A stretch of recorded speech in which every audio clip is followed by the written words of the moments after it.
and welcome to Ryan Javaheri Senior Speech. I'm Lauren Crawford, and I wish to offer a warm welcome to Ryan's parents, Sean and Katie Javaheri, as well as Mrs. Harry Monty.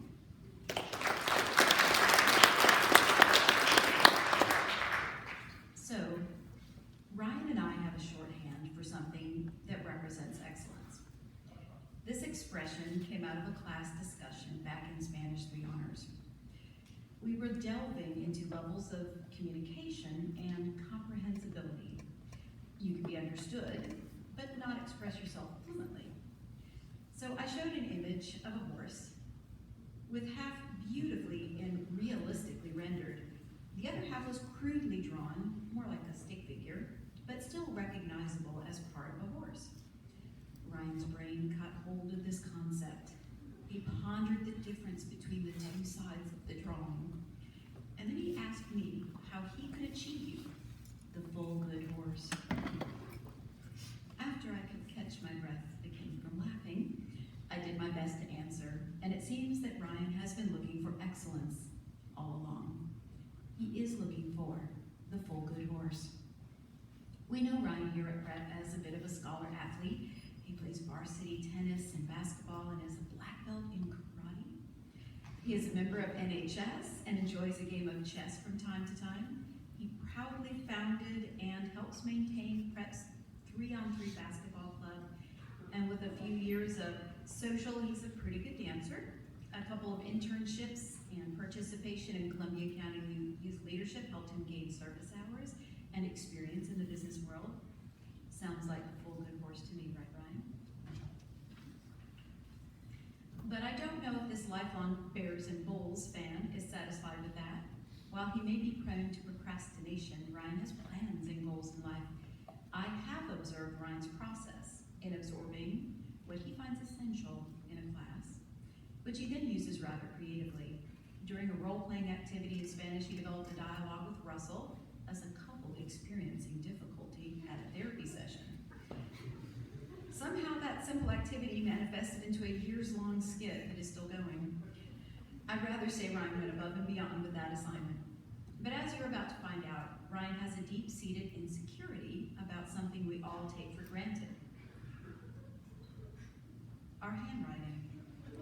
He has done some research and actually taught himself how to analyze handwriting courtesy of Google, all to get to the heart of an issue that has plagued him since early childhood. I'm here to assure you, Ryan, chicken scratch or no, you are indeed the full good horse. And it has been my absolute pleasure teaching you, watching you prepare for the next year at college, and helping you get ready for this speech. Even though you switched topics at the last minute, I was confident that you could apply that creativity to your new topic and give us all something worthwhile to contemplate. So now, without further ado, please welcome our local graphologist, Ryan Javaheri.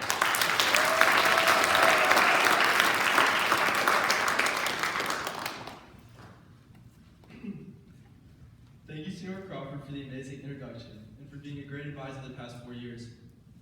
I would not have completed this speech without you. I would also like to thank my parents for helping me get this far in my life and for allowing me to come to prep in the 3rd grade. Some of the thank yous are, thank you for my 3rd period study hall. Thank you, Betty and Will. Thank you to my Spanish PP class, Somos una familia. Thank you to my group chat and Porna for all the pictures. Thank you, Hank. I'm sorry you dropped your backpack. Thank you, Benny Buckets. Thank you, Russell. And finally, thank you, Ryan Reynolds.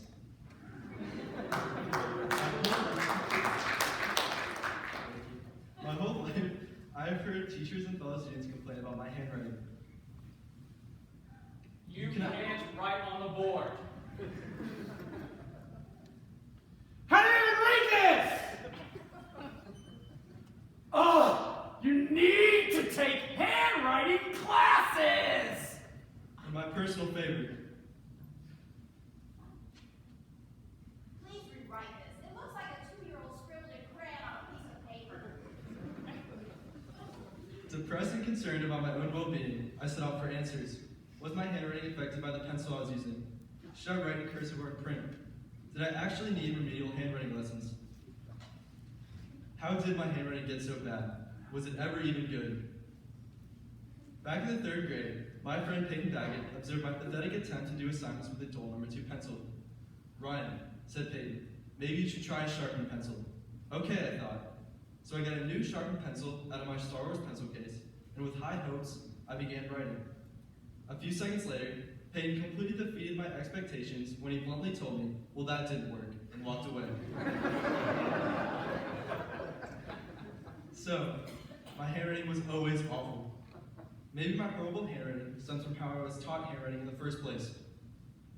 In the United States, most every child who goes to school, whether public or private, is taught handwriting the same way. Pre-K teaches the 4 basic principles of handwriting: pencil graph, formation, legibility, and pacing. Kindergarten through 1st grade focuses on how to print, first with capital letters and then lowercase letters, because it is easier to write in straight lines rather than curved lines. Once a child enters 3rd or 4th grade, they learn cursive. With kids learning handwriting so young, there are many factors that can cause good or bad handwriting. One important factor is the difference in development of fine motor skills between girls and boys. According to a study done by K.R. Pennington, a behavioral researcher at Marshall University, girls have more developed fine motor skills such as drawing, arts and crafts, painting, while boys are more developed in gross motor skills such as running, jumping, and balance. As you can see from the graph taken from the study of 238 girls and 219 boys, girls demonstrate 60% better fine motor skills than boys, and boys demonstrate 35% better gross motor skills than girls, along with the attention spans being almost exactly even. This leads to the stereotype that girls have better handwriting than boys, which is often true. Many boys are physically unable to write as well as girls when printing and cursive are taught in early childhood. As boys develop more fine motor skills in the 6th grade and up, they can be more careful when writing and improve their overall ability with printing and cursive. The issue with this is both genders at this age have a difficult time putting that much effort into the actual writing itself, and often rush to finish the assignment as fast as possible. In my opinion, this is due to how low the attention spans are of the children at this age. I decided to ask my mom about my own internal motivation to push past eligibility to actual comprehensible homework. Was I actually putting in the desk work to write like John Hancock? She recalls me returning from school, upset and crying, not wanting to continue my elementary handwriting career. So she would go out to our local Walmart and buy extra print and cursive practice books to help me build my skills. Sadly, the hours of printing my ABCs did not pay off. It was not for a lack of effort. I was just a boy with awesome gross motor skills. However, I would like to thank you, Mom, for always trying to help me improve even when I did not want to. You're the best. I also thought about how my parents' handwriting could affect my own, that it could actually be genetic. You have probably heard the stereotype that doctors have horrible handwriting. My dad is no exception. Growing up, I once tried to ask my dad for help on my math homework. This was a mistake. When he tried to demonstrate how to balance an equation, I could not read a single thing he had written. As you can see, my father's handwriting is almost illegible, but when comparing it to my own, you can see there are subtle differences. This includes the way my dad's handwriting slants in all different directions, and while mine only slants rightward. Along with this, his handwriting is lighter than my own. Although I try to blame my dad for my terrible handwriting, there's absolutely no genetic reason for it. In this time of my research, I discovered graphology. Graphology is the analysis of handwriting that helps infer someone's character based on their handwriting. This is based on the belief that someone's personality has an effect on how good or bad their handwriting is. The term graphology was coined by Jean Hippolyte Michon. He was the founder of the Society of Graphology and the first person to give scientific support to handwriting analysis, but he only started the research.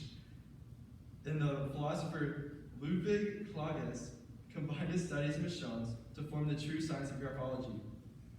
Klages, who is credited as being the father of graphology, divided the analysis into 7 basic elements: speed, pressure, form, dimension, continuity, direction, and order. The 7 basic elements of handwriting analysis reveal many specific characteristics about someone, such as how emotional they are, how well prepared they are, what type of mood they are in, if they are an optimist or a pessimist, along with countless other personality traits that can be revealed. Here's a quick video showing an expert using Augustus principles and analyzing his students' signatures from a yearbook. Meet Delino, expert graphologist. Handwriting expert to you and me. The moving finger writes and having writ moves on. But the writing remains to tell its all-revealing tale. Take Sheila Sim. Very artistic, he says, and we're in complete agreement. Every squiggle tells a story.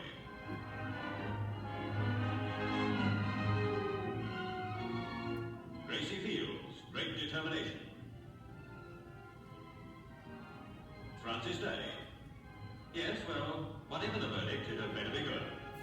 To Delino, it's all a science and a business. I used Augustus' 7 principles to analyze my classmates' handwriting. I decided to analyze these 6 seniors because each of them learned handwriting in a different way.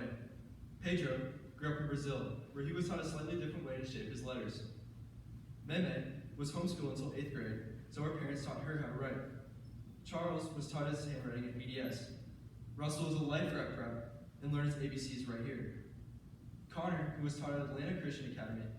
And finally, Adrian, who was taught at my alma mater, River Ridge Elementary School. I looked at 2 things. First, each person's signature. And second, the sentence, "I'm gonna put some dirt in your eye," because it is my favorite quote from Tobey Maguire's Spider-Man in Spider-Man 3. Pedro was the first to respond to me, and his handwriting characterizes him as a procrastinator, loyal, someone who usually stays in the background and avoids the spotlight, yet laid back and extremely positive. The next person to respond is our favorite homeschool student, Meme Wallace Baker. Based on her handwriting analysis, she also procrastinates, she's independent, she's an attention seeker, she thinks things through, but she's also uptight.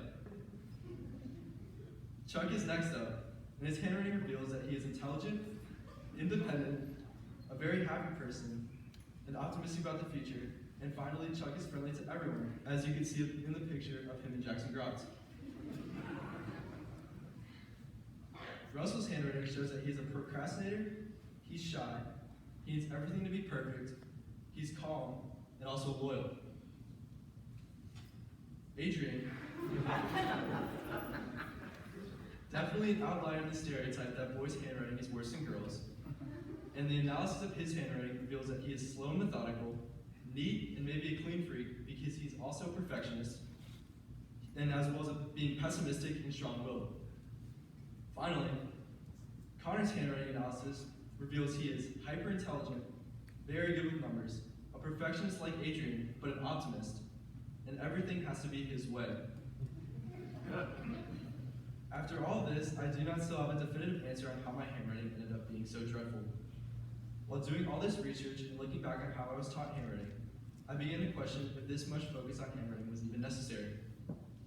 Kids growing up now have to place a larger importance on technology. In most careers, typing has become more prevalent than writing. I'm sure we can all remember typing classes with Mr. Mims in middle school, and Minecraft Fridays, which introduced us to using a keyboard at a young age. Today, computers are more widely used by students who type all their notes and assignments. Even though handwriting looks to be not as important today as it once was, I believe handwriting should still be taught, as the process of writing benefits students' memory tremendously. Writing allows a child to take in and organize information at a higher rate as opposed to typing, or just listening. Writing also allows a student to retain information at a higher level as well. All this to say, handwriting actually bolsters students' fine motor skills and assists with hand-eye coordination, memory, vision-related difficulties, and other brain activities. Maybe all those workbooks actually did help me at some level. So what about me? How did I turn out? What does my handwriting say about me? Despite the psychological trauma I experienced from comments like, "It looks like a 2-year-old scribbling crayon on a piece of paper," I still was able to make it into college. Davidson College, however, only received, thank you. Davidson College, however, only received typed essays from me. They will never know that I'm a procrastinator, I avoid the spotlight, I do not think before I do something, I'm a perfectionist, and I'm also stubborn. So, if you suffer from bad handwriting like me, just know there's hope for you. Thank you.